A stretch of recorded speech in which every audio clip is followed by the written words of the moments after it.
कदाचित् कालिन्दी तटविपिन संगीतकरवो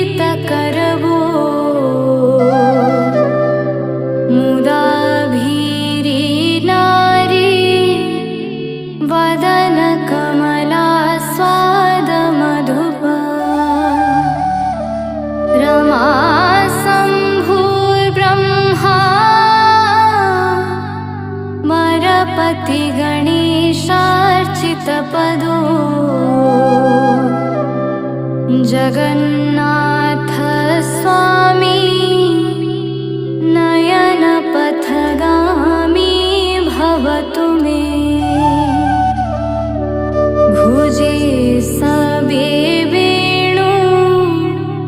शिरसि शिखि पीच्छं कटितटे